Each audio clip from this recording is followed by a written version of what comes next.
आपका स्वागत है।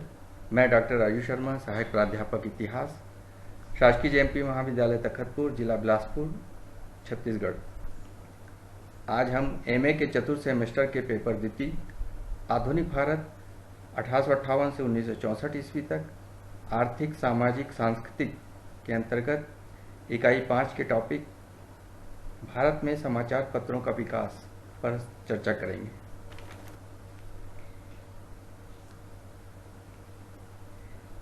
इसके अंतर्गत इसकी पृष्ठभूमि में भारत में प्रेस का प्रारंभ, भारत में जेम अगस्टस हिक्की का पहला समाचार पत्र बंगाल गजट 1780 ईस्वी, प्रेस नियंत्रण अधिनियम 1799 ईस्वी, रेगुलेशंस ऑफ 1823 ईस्वी, भारतीय समाचार पत्रों का स्वतंत्रता संबंधी अधिनियम 1835 ईस्वी, लाइसेंसिंग अधिनियम 1857 ईस्वी पर चर्चा करेंगे। भारत में ब्रिटिश शासन के पूर्व प्रेस का अस्तित्व नहीं था। इसका सूत्रपात ईस्ट इंडिया कंपनी के शासनकाल में हुआ।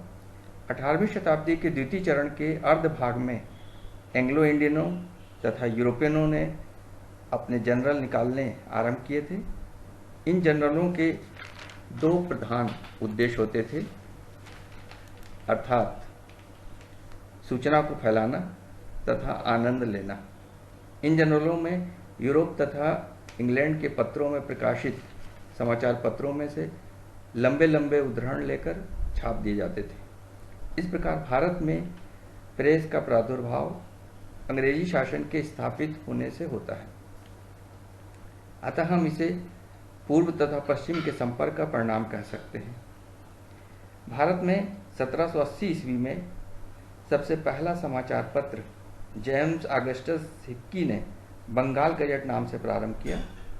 इसे दी कलकत्ता जनरल एडवाइजर अथवा हिक्की का गजट नाम से भी पुकारा जाता है। इसकी विशेषता यह थी कि वह व्यक्तियों के निजी जीवन पर टिप्पणियां प्रकाशित किया करता था। उसने पत्र में उस समय के बंगाल के गवर्नर जनरल वारेन हेस्टिंग्स की नीतियों और उसकी पत्नी की कड़ी आलोचना की। परिणाम स्वरूप 1782 में स्वयं गवर्नर जनरल ने उस पर मानहानि का मुकदमा चलाया और उसे कारागार में डाल दिया गया, जिसके कारण 1782 ईस्वी में ही इस समाचार पत्र को बंद कर दिया गया। परंतु उसके पश्चात भी भारत में कई समाचार पत्रों का प्रकाशन प्रारंभ हुआ, जैसे 1784 ईस्वी में कलकत्ता गजट, 1785 ईस्वी में बंगाल जनरल, 1785 ईस्वी में ही ओरिएंटल मैगजीन ऑफ कलकत्ता, 1786 ईस्वी में कलकत्ता क्रॉनिकल, 1788 ईस्वी में मद्रास कुरियर, 1789 ईस्वी में बम्बई हेरल्ड और अनेक समाचार पत्र निकलने प्रारंभ हो गए। इन समाचार पत्रों ने कंपनी या उसके अधिकारियों के कार्यों की आलोचनाओं से अपने आप को अलग रखा। जब वेलेस्ली भारत का गवर्नर जनरल बनकर आया तो उस समय अंग्रेजों की दशा अच्छी नहीं थी। अतः लॉर्ड वेलेस्ली ने 1799 ईस्वी में प्रेस नियंत्रण अधिनियम के द्वारा सभी समाचार पत्रों पर अंकुश लगा दिया था।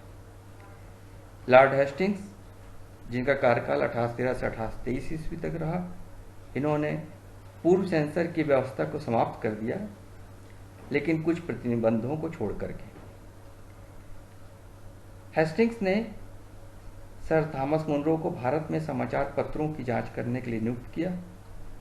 भारत सरकार ने थॉमस मुनरो की भारतीय समाचार पत्रों के संबंध में प्रस्तुत सिफारिशों को स्वीकार कर लिया। उस आधार पर 1823 में अनेक नियम बनाए गए और ये नियम 1835 ईस्वी तक जारी।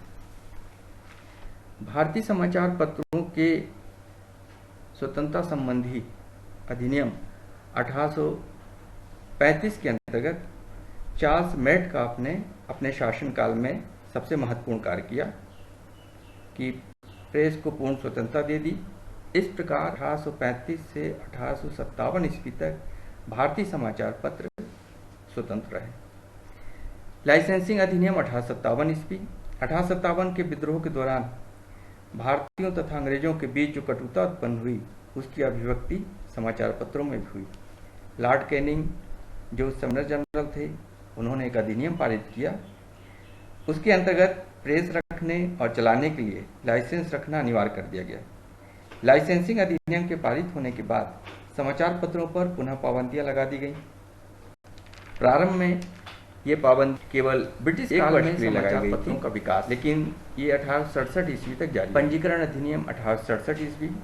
1867 ईस्वी में समाचार पत्रों के संबंध में एक नया अधिनियम पारित हुआ। इसका उद्देश्य था छापे खानों तथा समाचार पत्रों को नियंत्रित करना। ब्रिटिश भारत में प्रकाशित समाचार पत्रों पुस्तकों की एक एक प्रतियां सरकार को भेजना अनिवार्य था। लॉर्ड लिटन के आने तक भारतीय भाषाओं में अनेक समाचार पत्र प्रकाशित होने लगे थे। भारतीयों द्वारा अंग्रेजी भाषा में छापा गया प्रथम एवं प्रमुख समाचार पत्र हिंदू पैट्रियट था। बंगाली भाषा के समाचार पत्रों में अमृत बाजार पत्रिका, सोम प्रकाश, बंगवासी और संजीवनी प्रमुख रहे। अमृत बाजार पत्रिका को 1878 ईस्वी में अंग्रेजी भाषा में छापा गया।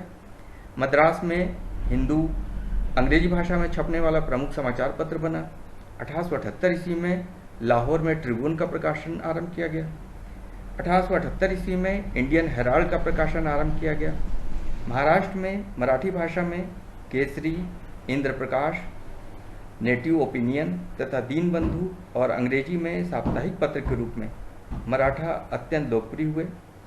हिंदी भाषा में उत्तर प्रदेश का साप्ताहिक समाचार पत्र हिंदुस्तान प्रमुख था, जिसे मदन मोहन मालवीय तथा प्रताप नारायण मिश्र का सहयोग प्राप्त था। इसके बाद वर्नाकुलर प्रेस एक्ट आया 1878 ईस्वी में। 1857 की क्रांति के परिणाम स्वरूप जाति कटुता बढ़ गई थी। फूट डालो शासन करो की नीति सक्रिय हो गई थी। हिंदू मुस्लिम एकता टूटने लगी और सांप्रदायिकता का जहर घुलने लगा। अंग्रेजी समाचार पत्र सरकार के कट्टर समर्थक बन गए। देशी समाचार पत्र सरकार विरोधी होने लगे। अतः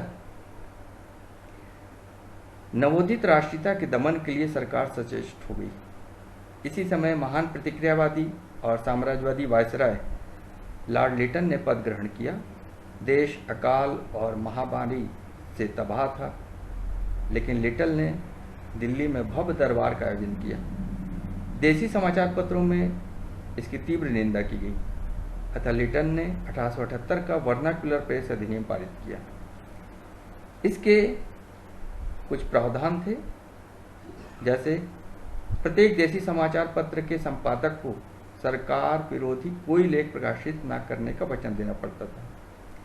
सरकार विरोधी प्रकाशन पर प्रेस को जब्त किया जा सकता था। उपयुक्त प्रावधान को लागू करने के संबंध में दंडाधिकारी की कार्रवाई अंतिम थी और उसके विरुद्ध अपील नहीं की जा सकती थी। लेखन सामग्री को सरकारी सेंसर के पास पेश करने पर देशी समाचार पत्र उपयुक्त कानून से मुक्त हो सकता था। उपयुक्त अधिनियम गला घोटू अधिनियम के नाम से विख्यात हुआ। इसके द्वारा अंग्रेजों और देसी समाचार पत्रों में भेदभाव रखा गया। बाद में 1882 ईस्वी में लॉर्ड रिपन ने वर्नाकुलर प्रेस अधिनियम को रद्द कर दिया। समाचार पत्र अधिनियम 1908 ईस्वी। 1905 ईस्वी में लॉर्ड कर्जन के बंगाल विभाजन ने जो अशांति उत्पन्न की, साथ ही इस समय हिंसक घटनाएं भी घटी। उस समय के समाचार पत्रों ने भी सरकार की तथा उसकी नीतियों की आलोचना की। इसलिए 1908 ईस्वी में सरकार ने एक अन्य कानून समाचार पत्र अधिनियम 1908 पारित कर दिया। क्योंकि सरकार समाचार पत्रों की स्वतंत्रता पर अंकुश लगाना आवश्यक समझती थी, इस कानून के अंतर्गत प्रत्येक मजिस्ट्रेट को यह अधिकार दिया गया कि अगर कोई समाचार पत्र ऐसा समाचार छापे जिसमें हिंसा की कार्रवाई को प्रोत्साहन मिले, तो वह उसके प्रकाशन को बंद कर दे तथा उसकी संपूर्ण संपत्ति को जब्त कर ले।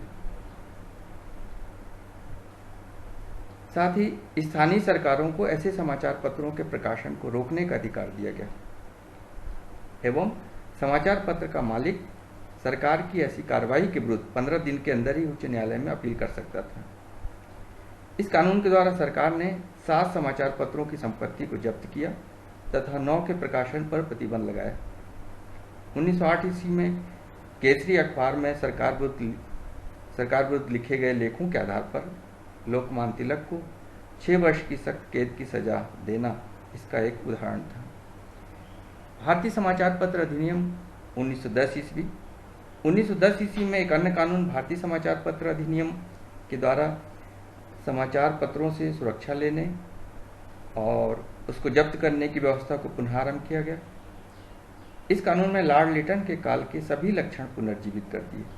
इसके अनुसार स्थानीय सरकार को यह अधिकार प्राप्त हो गया कि वह किसी मुद्रणालय के स्वामी अथवा प्रकाशक से पंजीकरण जमानत राशि की मांग कर सकती थी, जो न्यूनतम 500 रुपये तथा अधिकतम 2000 रुपये निर्धारित की गई। सरकार को उक्त जमानत को जब्त करने और पंजीकरण को रद्द करने का भी अधिकार प्रदत्त किया गया। पुनः पंजीकरण के लिए सरकार को अधिकार दिया गया कि वह पुनः पंजीकरण राशि के रूप में न्यूनतम 1000 रुपये तथा अधिकतम 10,000 रुपये तक की मांग कर सकती थी। यदि समाचार पत्र में पुनः आपत्तिजनक सामग्री या कथन प्रकाशित हो तो सरकार को स्वतः पुनः पंजीकरण को रद्द करने, मुद्रणालय को अथवा समाचार पत्रों की प्रतियों को जब्त करने का भी अधिकार दिया गया। इस अधिनियम की धारा 4(1) के अनुसार आपत्तिजनक सामग्री को परिभाषित करते हुए एक विस्तृत सूची भी दी गई थी। यद्यपि उन्हें 2 माह के अंतर्गत ही उच्च न्यायालय की एक विशेष न्यायाधीश बेंच से अपील करने का अधिकार दिया गया। इसके अलावा प्रत्येक समाचार पत्र को अपने प्रत्येक प्रकाशन की 2 प्रतिलिपियां जमा करने के लिए भी कहा गया।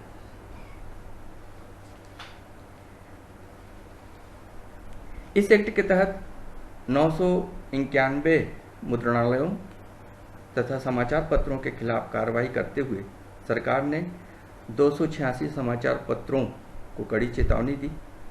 705 समाचार पत्रों से सुरक्षा धन की मांग की तथा कई की धनराशि भी जब्त कर ली गई।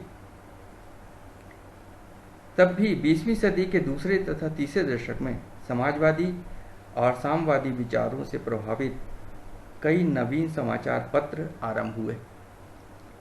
समाजवादियों ने कांग्रेस सोशलिस्ट का प्रकाशन शुरू किया, जबकि साम्यवादी विचारधारा का नेतृत्व न्यू स्पार्क, नेशनल फ्रंट और पीपुल्स वार आदि ने किया। इसके बाद एक और अधिनियम पारित किया गया, भारतीय समाचार पत्र अधिनियम 1931 ईस्वी। महात्मा गांधी द्वारा सविनय अवज्ञा आंदोलन को प्रारंभ किए जाने पर सरकार ने समाचार पत्रों की स्वतंत्रता पर पुनः प्रतिबंध लगाए। 1930 ईस्वी में ही इस संबंध में एक अध्यादेश जारी किया गया, जिसका लक्ष्य समाचार पत्रों पर अधिक नियंत्रण लगाना था। इससे 1910 ईस्वी के कानून के सभी आदेश पुनः लागू कर दिए गए।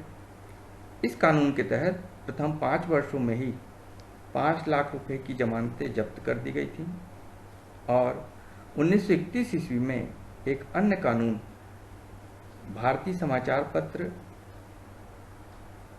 संकटकालीन शक्तियां अधिनियम पारित किया गया। इस कानून ने प्रांतीय सरकारों को गांधी जी के सविनय अवज्ञा आंदोलन के प्रचार और प्रसार पर अंकुश लगाने की अत्यधिक शक्तियां प्रदान कर दी। इसी प्रकार द्वितीय विश्व युद्ध के दौरान सरकार ने भारत रक्षा कानून के अंतर्गत विशेष अधिकार प्राप्त किए और समाचार पत्रों की स्वतंत्रता के बाद नष्ट कर समाचार पत्रों का विकास। स्वतंत्रता के बाद समाचार पत्रों के विकास के अंतर्गत हम समाचार पत्र जांच समिति 1948 ईस्वी, समाचार पत्र आपत्तिजनक विषय अधिनियम 1951 ईस्वी और प्रेस आयोग 23 सितंबर 1952 ईस्वी पर चर्चा करेंगे। सबसे पहले समाचार पत्र जांच समिति 1948 ईस्वी। 1948 ईस्वी में श्री गंगानाथ झा की अध्यक्षता में प्रेस कानून जांच समिति की स्थापना की गई। इसने कई सिफारिशें की जिनमें प्रमुख हैं सामाजिक अथवा आर्थिक व्यवस्था में परिवर्तन का पक्ष लेना अपराध नहीं है, यदि इस प्रकार के पक्ष लेने से कोई हिंसात्मक कार्य नहीं होता है। 1934 के भारतीय रियासतों के सुरक्षा अधिनियम को रद्द कर दिया जाए। 1932 के विदेश संबंधी एक्ट को रद्द कर दिया जाए। समाचार पत्रों के विरुद्ध कार्रवाई करने से पहले प्रांतीय सरकारों को प्रेस सलाहकार समिति से परामर्श लेना चाहिए।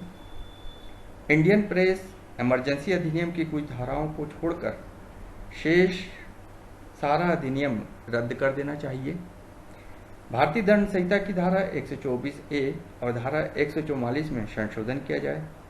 कानून में ऐसे आवश्यक धाराओं को जोड़ा जाए जिसकी अदालतों में लगातार कानून तोड़ने पर कुछ विशेष समय के लिए छापाखाना अथवा समाचार पत्रों को बंद करने के आदेश दिए जाए। समाचार पत्र आपत्तिजनक विषय अधिनियम 1951 ईस्वी। 26 जनवरी 1950 ईस्वी को भारत का नया संविधान लागू हुआ। इसमें विचारों की स्वतंत्रता का अधिकार दिया गया, परंतु यह अधिकार इतना विस्तृत था कि किसी के विरुद्ध कोई कार्रवाई नहीं की जा सकती थी। फलतः 1950 में यह अधिनियम पास किया गया। इसके द्वारा पहले के सभी समाचार पत्र संबंधी अधिनियम रद्द कर दिए गए। इसमें यह भी व्यवस्था की गई कि किसी भी समाचार पत्र के विरुद्ध तभी कार्रवाई की जावे जब उसने आपत्तिजनक सामग्री प्रकाशित कर अपने स्वतंत्रता के अधिकार का दुरुपयोग किया हो। आपत्तिजनक सामग्री की भी व्याख्या कर दी गई। इसके द्वारा पूर्व सेंसर का प्रतिबंध भी नहीं लगाया गया। जमानत की मांग केवल सेशन जज ही कर सकता था, न कि व्यवस्था अधिकारी। मुद्रक और प्रकाशक विशेष ज्यूरी द्वारा मुकदमे की सुनवाई की मांग कर सकते थे। इस ज्यूरी में ऐसे व्यक्ति होते थे जिन्हें पत्रकारिता का काफी अनुभव होता था। समाचार पत्र यदि जमानत देने के बाद 2 वर्ष तक कोई अपराध न करे तो उनको जमानत के तौर पर दी गई धनराशि वापस की जा सकती थी। बाद में यह अधिनियम 1956 ईस्वी में रद्द कर दिया गया। प्रेस आयोग 1952 ईस्वी में 1952 ईस्वी में भारत सरकार के न्यायाधीश GS राजाध्यक्ष की अध्यक्षता में 11 सदस्यों का एक प्रेस आयोग नियुक्त किया।